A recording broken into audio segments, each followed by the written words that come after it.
Assalamualaikum dan salam sejahtera. Untuk tugas yang satu bagi subjek asas pengucapan awam, kami secara berkumpulan telah ditugaskan untuk memerihalkan jenis penyampaian yang terdapat dalam pengucapan awam dan perlu mengemukakan pendapat berkaitan kepentingan pengucapan awam terhadap individu. Ahli kumpulan kami terdiri daripada saya, Wan Nur Fariha binti Wan Azmi, seterusnya Nur Rahayuni Hidayah binti Abdullah dan Nur Zahirah Izati binti Muhammad Nur. Sebelum kami menerangkan dengan lebih lanjut jenis-jenis pengucapan awam, eloklah kita mengetahui apa itu pengucapan awam. Menurut Kamus Dewan edisi keempat, pengucapan ialah perihal mengucap, iaitu melafaz dan menyebut, manakala perkataan awam merujuk kepada orang ramai. Maka, pengucapan awam di sini bermaksud ucapan yang dilakukan di hadapan khalayak ramai. Pengucapan awam ialah satu proses komunikasi yang menghubungkan penceramah atau pengucap dengan hadirin atau pendengar dengan tujuan untuk memberitahu, mempengaruhi, memujuk atau memenuhi tuntutan sesuatu majlis. Kemahiran pengucapan awam ini merupakan satu kemahiran yang diperlukan oleh setiap manusia sama ada semasa berinteraksi sesama keluarga, rakan sekerja maupun di peringkat antarabangsa. Terdapat 4 jenis pengucapan awam. Yang pertama, ucapan spontan. Yang kedua, ucapan berdasarkan teks. Ketiga, ucapan yang dihafal. Dan yang terakhir sekali, ucapan extemporaneous. Baiklah, saya akan menerangkan jenis pengucapan awam yang pertama, iaitu ucapan spontan. Ucapan spontan merupakan ucapan tanpa sebarang persediaan khusus, iaitu tanpa persediaan awal oleh pengucap. Contohnya, dalam sesuatu majlis, secara tiba-tiba anda dijemput untuk memberikan ucapan. Kebiasaannya, penyediaan isi ucapan hanya bergantung kepada pandangan, pengetahuan, pengalaman serta kemahiran yang sedia ada pada seseorang pengucap. Ucapan jenis ini hanya perlu dilakukan dalam keadaan terdesak dan sebaik-baiknya dielakkan kerana ia boleh menjatuhkan kewibawaan pengucap. Tidak semua orang boleh melakukan pengucapan awam jenis ini kerana ia memerlukan keberanian yang tinggi. Baiklah, saya akan teruskan dengan jenis pengucapan awam yang kedua, iaitu ucapan berdasarkan teks. Baiklah, di sini saya akan terangkan apakah yang dimaksudkan dengan ucapan berdasarkan teks. Yang pertama, ucapan yang telah ditulis dan dibaca sepenuhnya tentang sesuatu tajuk yang ingin dibicarakan. Maknanya di sini ialah pengucap perlu menyediakan teks ucapan terlebih dahulu sebelum ingin memberikan ucapan. Dan apabila tiba harinya untuk memberikan ucapan, pengucap perlu memberikan ucapan berdasarkan teks yang telah ditulis. Seterusnya, ciri-ciri ucapan berdasarkan teks yang kedua ialah ucapan ini perlu dilakukan dalam keadaan formal, iaitu ucapan yang memerlukan ketepatan dan susunannya yang menjadi keutamaan. Baiklah, ucapan berdasarkan teks selalunya digunakan dalam majlis formal dan juga majlis rasmi. Contohnya seperti majlis anugerah kecemerlangan, majlis perhimpunan rasmi, majlis perasmian dan sebagainya. Ucapan berdasarkan teks kebanyakannya digunakan ketika pengucap ingin mengucap dalam majlis rasmi kerana ucapan perlu memerlukan ketepatan dan susunannya yang menjadi keutamaan kerana dihadiri oleh orang-orang yang berjawatan dan ternama. Seterusnya, yang ketiga ialah pengucap akan menulis dahulu teks yang ingin dibicarakan dan melakukan persiapan awal dengan mengetahui keseluruhan majlis serta menggunakannya apabila ingin berucap. Pengucap yang menggunakan ucapan berdasarkan teks perlu melakukan persediaan awal kerana dalam majlis-majlis formal dan rasmi mempunyai protokol yang perlu dipatuhi. Sekarang saya akan menerangkan jenis pengucapan awam yang ketiga, iaitu ucapan yang dihafal. Ialah ucapan jenis hafalan. Ucapan jenis hafalan ialah ucapan yang disediakan dengan lengkap terlebih dahulu supaya dapat memudahkan proses hafalan, iaitu ayat-ayat yang terkandung dalam teks ucapan telah disusun mengikut kesesuaian konteks. Seterusnya, ucapan jenis ini sukar dibuat terutama oleh orang yang kurang baik daya ingatannya. Ini kerana apabila seseorang individu terlupa akan sesuatu ayat dalam teks ucapan, mereka tidak dapat menyambung atau meneruskan ucapan tersebut kerana mereka sudah terikat dengan skrip yang telah dihafal. Selain itu, pengucap akan menghafal keseluruhan teks ucapan perkataan demi perkataan. Kebiasaannya, pengucap akan diberi tempoh selama 2 ke 3 minggu untuk menghafal teks ucapan. Contohnya, pertandingan pidato, pertandingan bercerita dan sebagainya. Baiklah, saya akan teruskan dengan jenis penyampaian pengucapan awam yang terakhir iaitu yang keempat ialah ucapan extemporaneous. Ciri-ciri ucapan extemporaneous yang pertama ialah ucapan ini memerlukan masa dan persediaan yang baik kerana ucapan ini seolah-olah seperti ucapan spontan tetapi dari segi susunan dan kandungannya jauh lebih baik berbanding dengan ucapan secara spontan. Seterusnya, ciri-ciri ucapan extemporaneous yang kedua ialah pengucap yang menggunakan cara ini tidak membaca atau menghafaz tetapi menggunakan perkataan sendiri dengan berpadukan nota kecil yang telah disediakan tentang isi-isi kandungan yang ditulis secara ringkas berdasarkan apa yang ingin disampaikan. Oleh itu, nota yang biasanya ditulis pada kad kecil ini digunakan sebagai panduan sahaja bagi mengingatkan pengucap berkaitan dengan bahan yang perlu didahulukan dan dikemudiakan dalam ucapan mereka.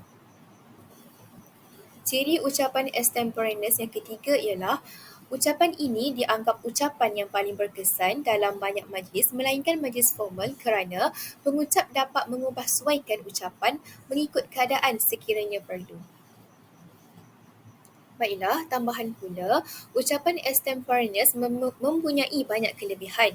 Pertamanya, ia membolehkan pengucap berhubung secara terus dengan hadirin kerana pengucap dapat mengubah suaikan ucapan sekiranya perlu. Keduanya, pengucap berjaya menonjolkan keikhlasannya kepada penonton dan ketiganya, pengucap dapat menyusun idea pengucapan dengan baik. Oleh hal yang demikian, ucapan begini memerlukan masa untuk persediaan dan juga latihan yang cukup. Kebiasaannya, ucapan jenis extemporaneous ini digunakan dalam ucapan seperti sesi pidato. Sekarang kami akan menjelaskan dengan lebih terperinci kepentingan-kepentingan pengucapan awam kepada individu. Kepentingan pengucapan awam kepada individu ialah menanam keyakinan diri. Penyertaan individu dalam pengucapan awam yang kerap dapat menanam keyakinan bercakap di halayak ramai sehingga ia sudah menjadi kebiasaan. Contohnya, apabila seseorang individu kerap melakukan latihan dan banyak menyertai pengucapan awam, mereka dapat menghilangkan rasa takut dan gemetar apabila disuruh memberikan pengucapan awam di halayak ramai. Kepentingan yang seterusnya ialah membawa kepada peluang kepimpinan.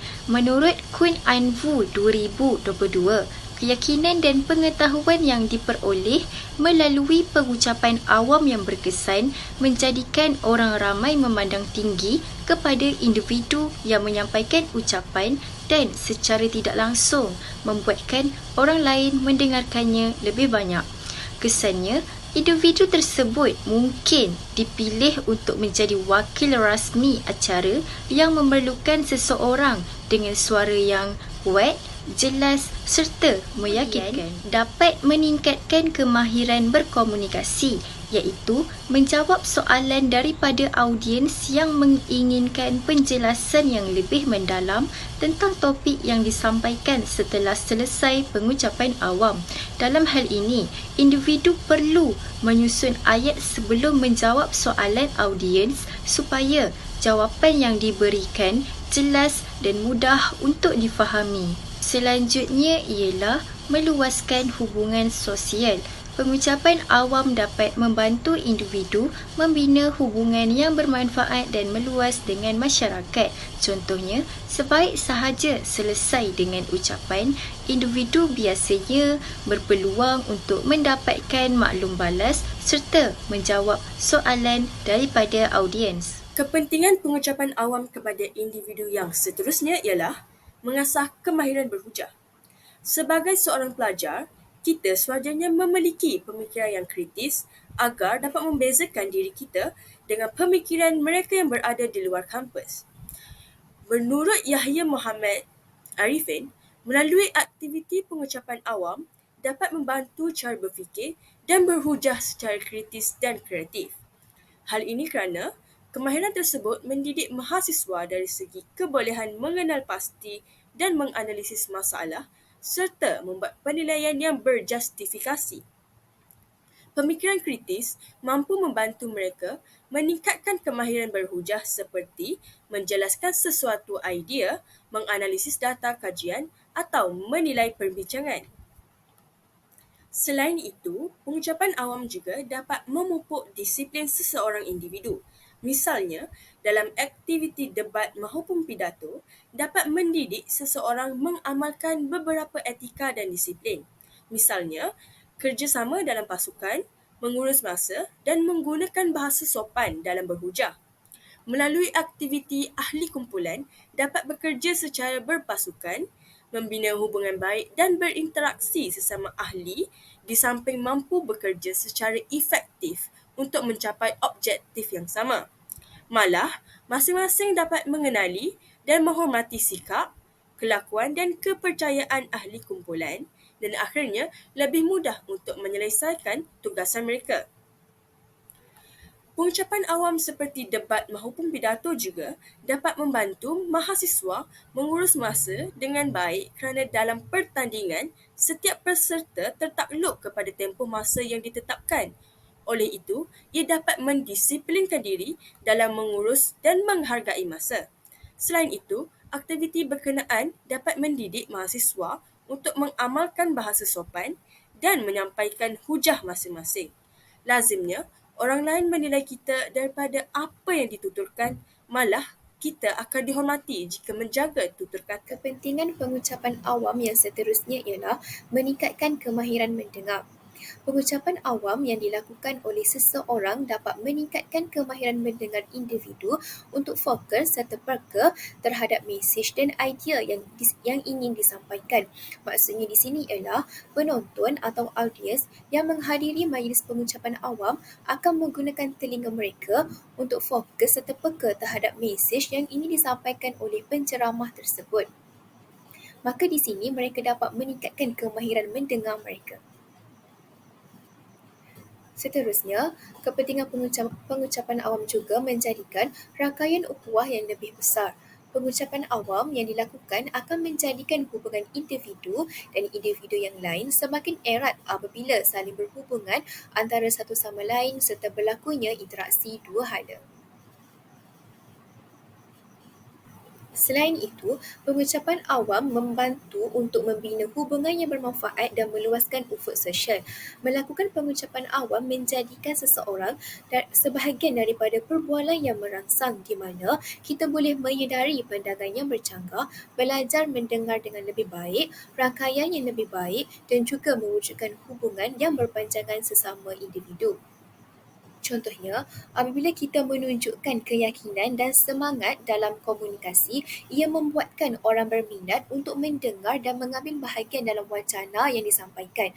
Sebaik sahaja kita selesai dengan ucapan, biasanya terdapat peluang untuk pengucap berinteraksi dengan penonton. Contohnya untuk mendapatkan maklum balas daripada mereka berkaitan dengan apa yang disampaikan dan apa yang perlu dibaiki sekiranya kurang. Oleh hal yang demikian, menjawab soalan dan melihat sudut pandangan yang berbeza daripada pandangan kita juga dapat membantu dalam pengucapan awam ini.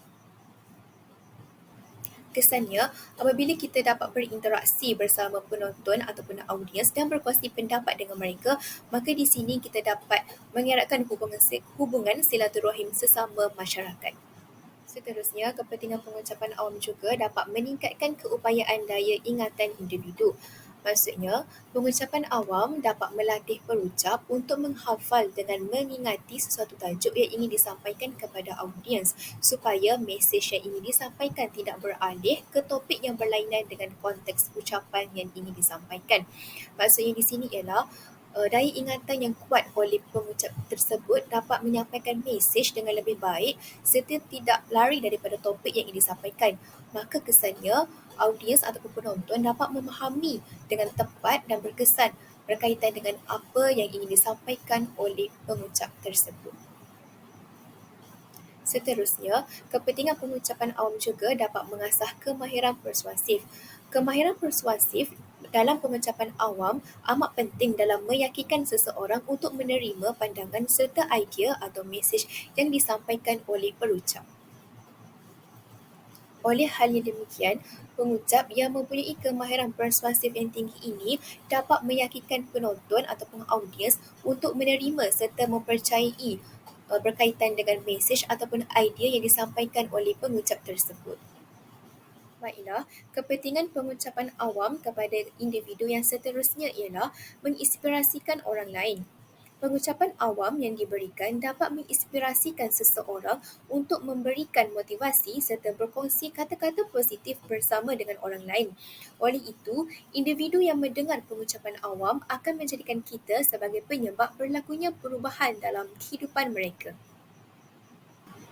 Contohnya di sini ialah seperti ceramah motivasi. Penceramah yang memberikan motivasi kepada individu dapat meningkatkan semangat mereka sekiranya mereka mengambil tips-tips yang diberikan ataupun yang dikongsikan oleh penceramah tersebut untuk melakukan perubahan dalam kehidupan mereka. Kesannya, perubahan tersebut dapat memberikan kesan yang positif dalam kehidupan mereka. Kepentingan yang seterusnya ialah memberi pengiktirafan.